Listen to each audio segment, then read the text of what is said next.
Hotel ಉದ್ಯಮವನ್ನ ಆರಂಭಿಸಬೇಕು, ಅದ್ರ ಬಗ್ಗೆ ಐಡಿಯಾಸ್ ಕಲೆ ಹಾಕ್ಬೇಕಂತ ಸ್ನೇಹಿತನ ಹೋಟೆಲ್ಗೆ ಬಂದಂತಹ ರಾಜೇಶ್ ಶವವಾಗಿ ವಾಪಸ್ ಹೋಗ್ತಾ ಇದ್ದಾರೆ. ಸದ್ಯ ನಾನು ಜಯನಗರದ ಬಸ್ ಸ್ಟಾಪ್ ಹತ್ತಿರ ಇರುವಂತಹ ದಕ್ಷಿಣ ಉಪಹಾರ ಹೋಟೆಲ್ ಮುಂಭಾಗದಲ್ಲಿ ಇದ್ದೀನಿ.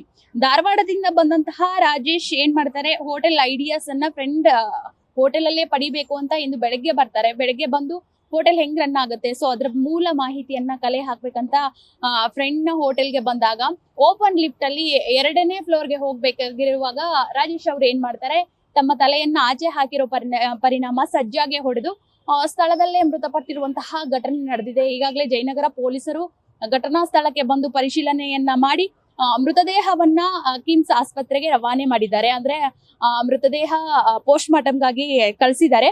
ಪ್ರಮುಖವಾಗಿ ಇವರು ಧಾರವಾಡದಿಂದ ಬಂದಿದ್ರು, ಮತ್ತೆ ಹೋಟೆಲ್ ಅನ್ನ ನಡೆಸೋ ಒಂದು ಐಡಿಯಾ ಇತ್ತು. ಸೊ ಅದ್ರ ಐಡಿಯಾಸ್ ಅನ್ನ ಫ್ರೆಂಡ್ ಹೋಟೆಲ್ ನಲ್ಲಿ ಪಡೀಬೇಕು ಅಂತ ಬಂದಿರ್ತಾರೆ. ಸೊ ಆ ಒಂದು ವೇಳೆ ಈ ಒಂದು ಘಟನೆ ನಡೆದಿದೆ. ಪ್ರಮುಖವಾಗಿ 22 ವರ್ಷದ ರಾಜೇಶ್ ಏನಾಗಿದ್ದಾರೆ, ಇವತ್ತು ಮೃತಪಟ್ಟಿರುವಂತಹ ಘಟನೆ ನಡೆದಿರುವಂತದ್ದು. ಕ್ಯಾಮ್ರಾ ಪರ್ಸನ್ ಪವನ್ ಜೊತೆ ಸವಿತಾ ರಾಮಚಂದ್ರ, ನ್ಯೂಸ್ ಫಾಸ್ಟ್ ಬೆಂಗಳೂರು.